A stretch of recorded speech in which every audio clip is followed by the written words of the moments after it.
Mga ka-DIY, welcome back to our YouTube channel. So for today, part 4 ng ating DIY hybrid solar setup. So halos 3 weeks na ata to, mag-iisang buwan na mga ka-DIY. Okay naman, wala po naging problema sa Demuda. Hello mga DIY, subscribe!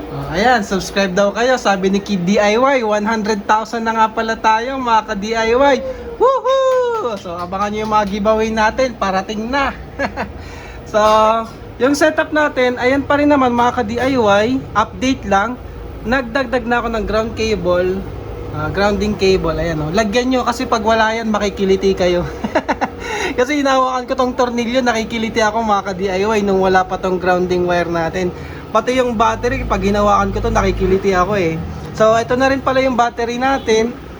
Yan na si Watt Cycle. So, ayan, goods na goods naman sila. Naglagay ako ng equalizer, pero lagi naman silang balance mga ka-DIY kasi umiilaw yan kapag hindi balance yung dalawang battery pack. Ang equalizer nga pala, pag battery pack yung ipagbabalance natin, equalizer po ang ginagamit. Kapag cell level naman yung nasa loob, active balancer. Pero same lang yung purpose nila mga ka-DIY. Eh, since magkaiba kasi to, tsaka medyo mas matagal na tong sa Gentile, kaya naisipan ko magdagdag ng equalizer para siguradong balance siya mga ka-DIY. Yun lang, wala naman na ako iba pang binago dyan. So may mga nagtatanong pala, ay pakita ko yung solar panel mga ka-DIY.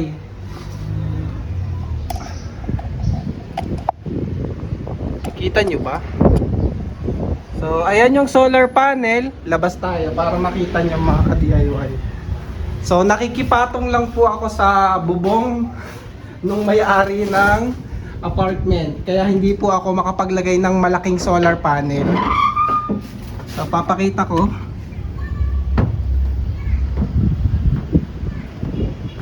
So ayan siya mga ka-DIY.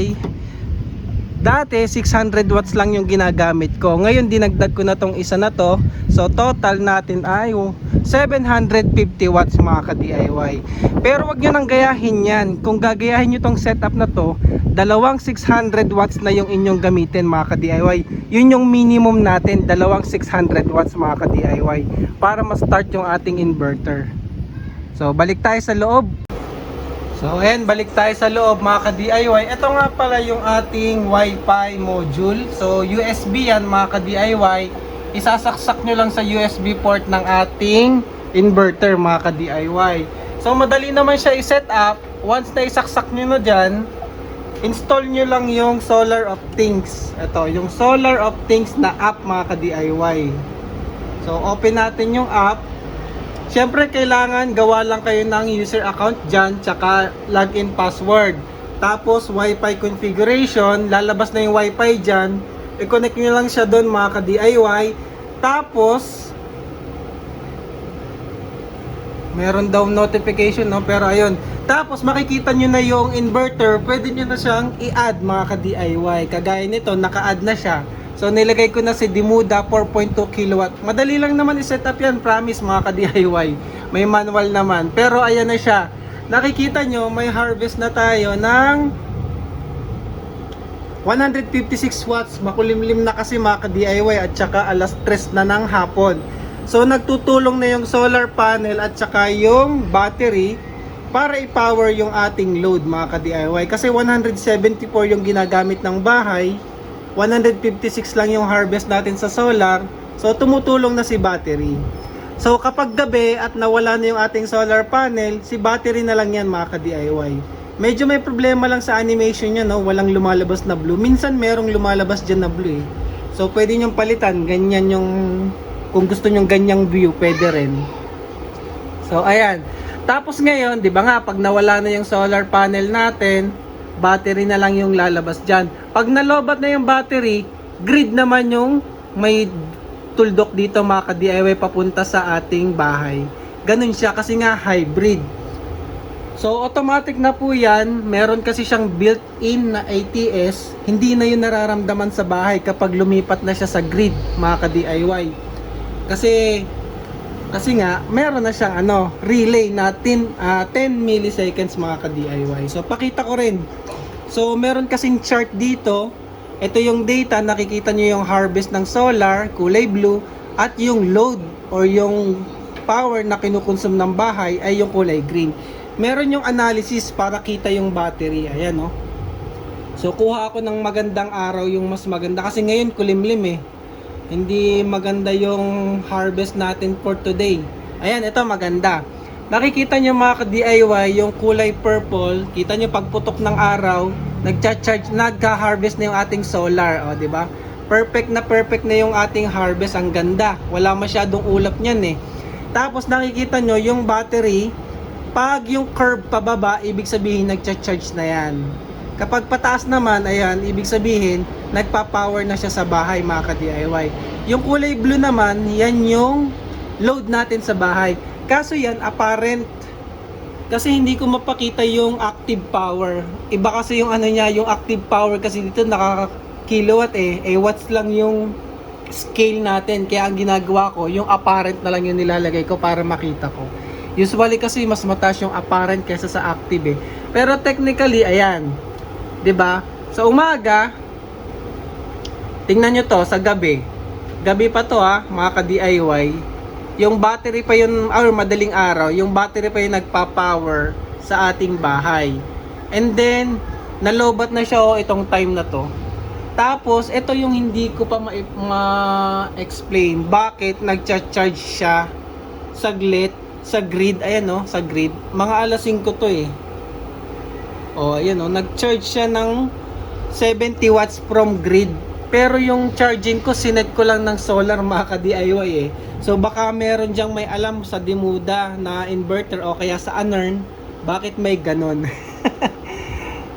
Yun lang yung napansin ko, 2530 yan mga ka-DIY. Pero kapag lumabas naman na si Haring Araw, ayan no, automatic na yan. Mag-charge na yung ating battery. At the same time, kapag enough na yung voltage ng battery, magsi-switch over na ulit siya sa inverter natin mga ka-DIY. Kasi 'di ba, nagsi-switch over yan sa grid kapag nga nalobat na yung battery. So, ganyan yung nangyayari sa kanya.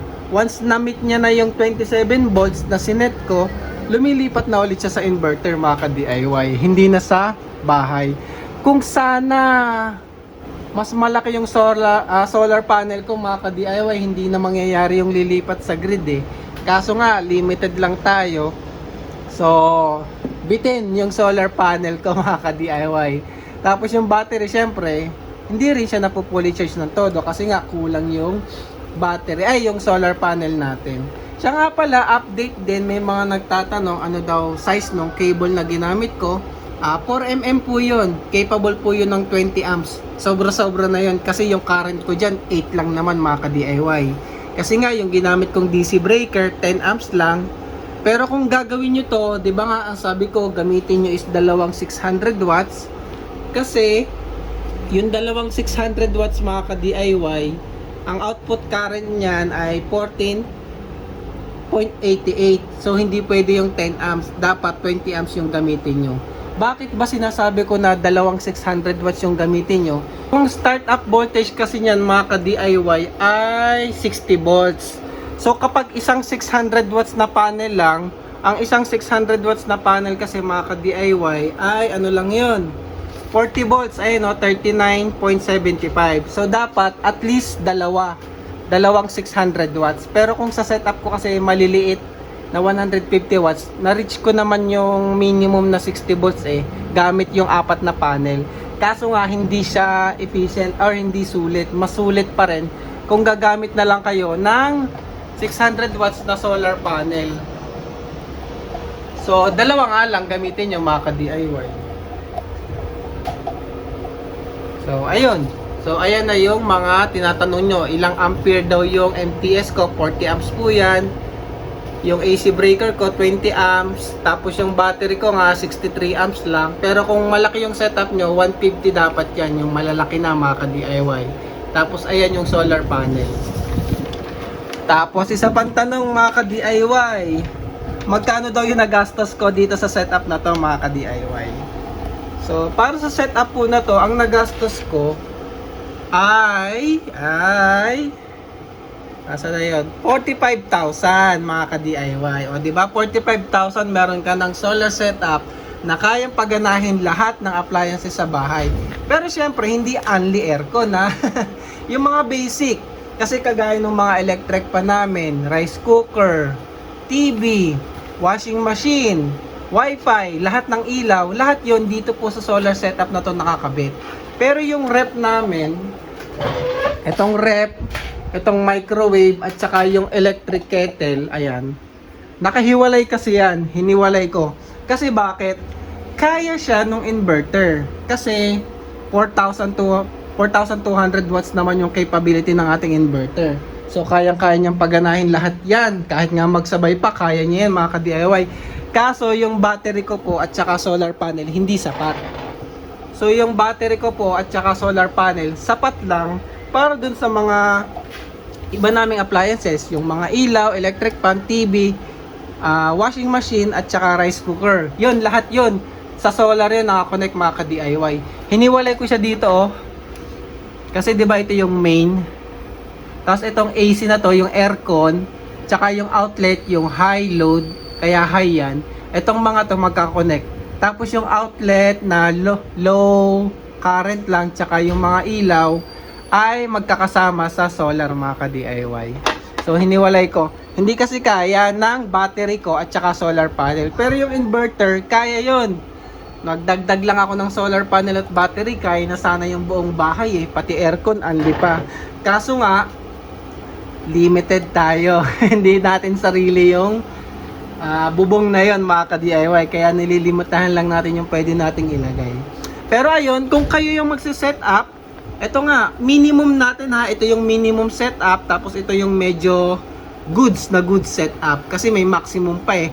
Kaya kasi nito hanggang 8 na 600 watts panel mga ka-DIY. So kung isa-setup nyo yan ng dalawang solar panel lang na 600 watts, so average price niyan 6,000 mga ka-DIY. So magiging 12,000 yan. Tapos syempre si inverter natin, nabili ko to ng 12,300. Medyo tumaas na nga mga ka-DIY eh. 15,000 na ata siya. So diskartehan nyo na lang ng voucher kung sakali para maka-discount kayo. Tapos lithium iron phosphate battery, ito nga kakabili lang natin ni White Cycle, 'di ba? Ginawan ko naman ng video 'yan. Nabili ko siya ng 8,400. So kung dalawa, 16,800. So pwede namang 24 volts na 100 Ah, isang battery lang 'yon. Kung anong mas mura mga ka-DIY. Kasi ito, dito ako nakamura, kaya ganito yung setup ko.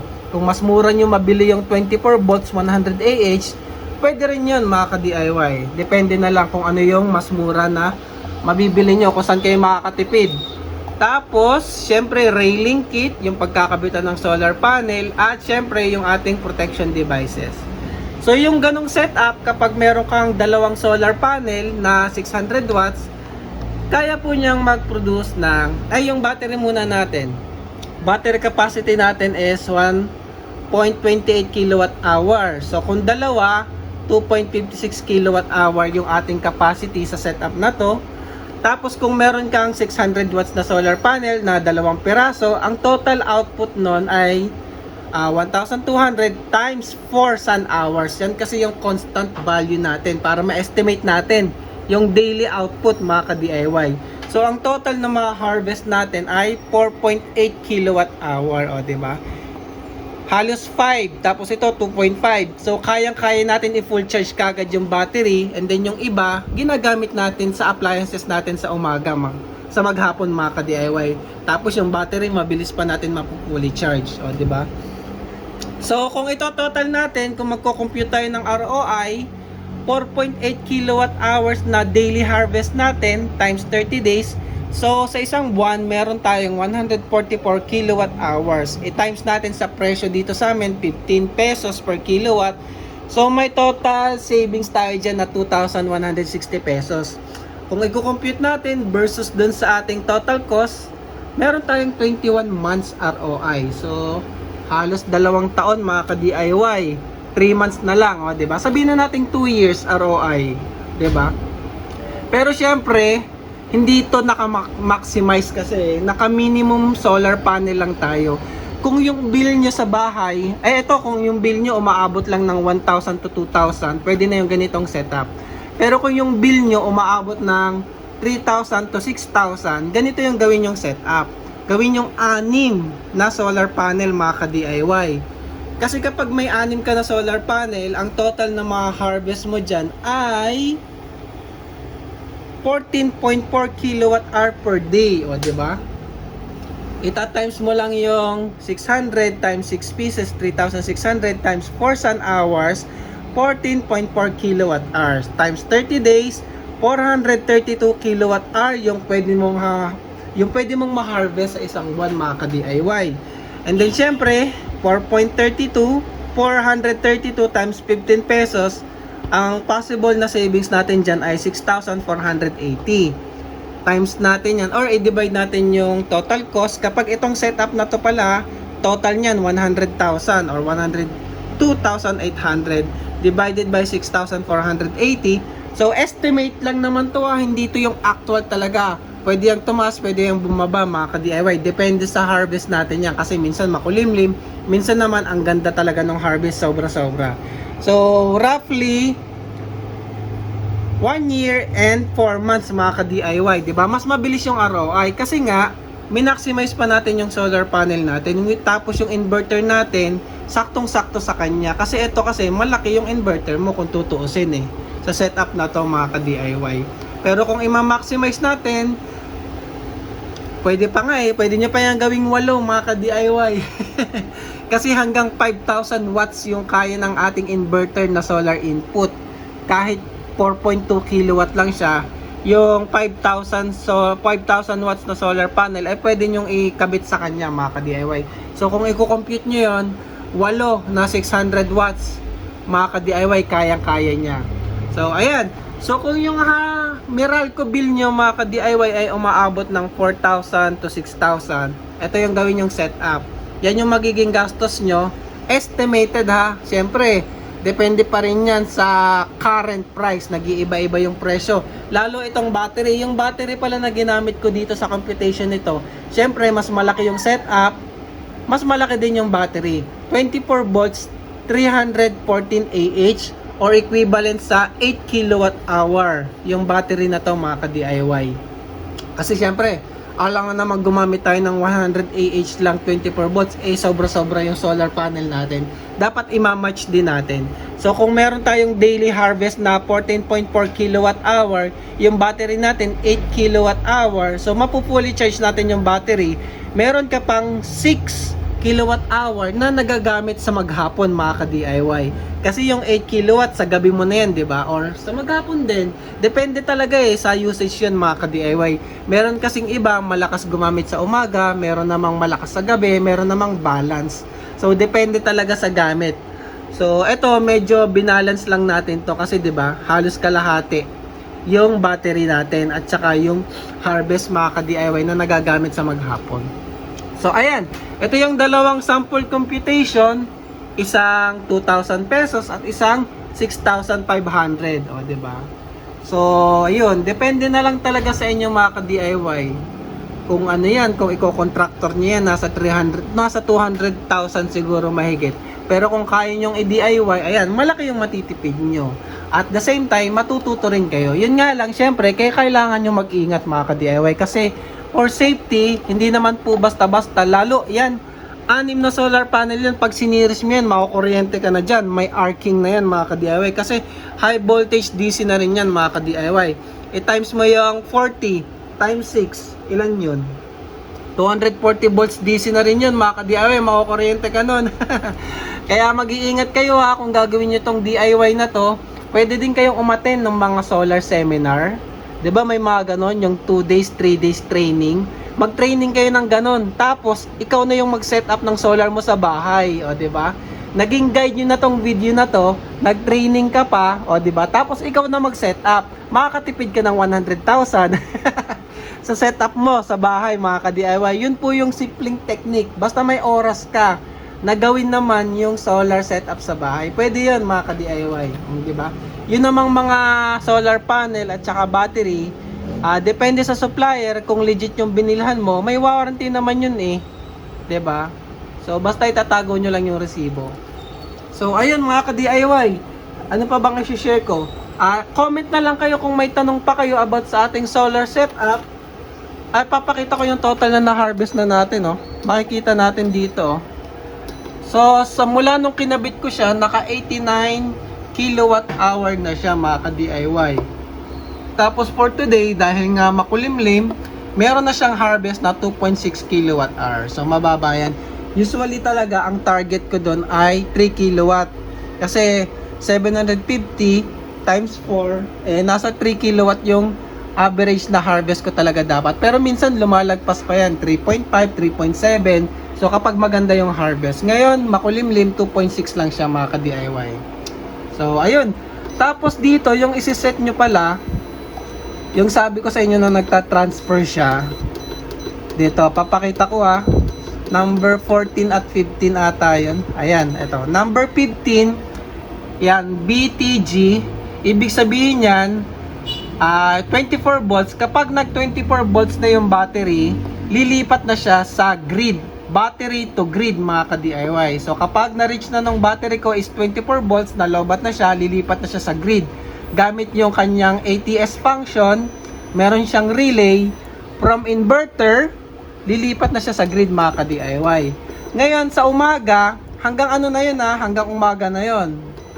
Ngayon, kailan siya babalik? Siyempre, babalik yan kapag nag-charge na yung battery. So, ilang volts yung sineset ko para bumalik siya sa battery mode at inverter mode. So, iiwan niya na yung grid, mga ka-DIY. Sinet ko siya ng 26.8 naman, mga ka-DIY. Ibig sabihin, may charge na yung battery bago siya bumalik. May charge na yung battery bago bumalik yung setup natin sa battery mode. Bago niya iwan yung grid, mga ka-DIY. So, ganun siya nagpa-function. So, number 15 at saka number 16 na parameter.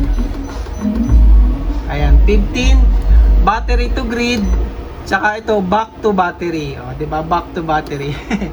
Yun lang naman yung additional setting. Kasi nung una, hindi ko kabisado tong BTG tsaka B2B. Naggaganon-ganon yung battery ko, nagpipingpong-pingpong yung inverter, yung relay nagpipingpong-pingpong. So, iset nyo ng ganyan. Pwede nyo naman tong taasan pa ng konti kung ayaw nyo ng lobat na lobat yung battery. Kasi pag yan, nasa 10% na lang yung battery pag 24 volts. So, depende naman sa inyo. Depende na rin sa inyo, mga ka-DIY. Basta yan yung setting ko. So, ayun lang, mga ka-DIY. Kung may tanong pa kayo sa ating hybrid solar setup, comment lang kayo. Try nating sagutin yan, mga ka-DIY. So, ito, screenshot ko na lang para makita nyo. Ito yung actual Actual talaga yan. So, 45,000 meron ka ng solar setup. 4.2 kilowatt na inverter, mga ka-DIY. Pero kung kaya nyo ang sagarin, maximum setup, ayan, pwede pa yan maging 8 yung solar panel. Pero kung 6, goods na to. Goods na to sa mga kumukonsumo ng 4,000 to 6,000 pesos. Doon talaga yung pinaka sweet spot niya, mga ka-DIY. Kung yung kuryente nyo ay umaabot po ng 4,000 to 6,000, ito na po yung gawin yung setup. Goods na yan.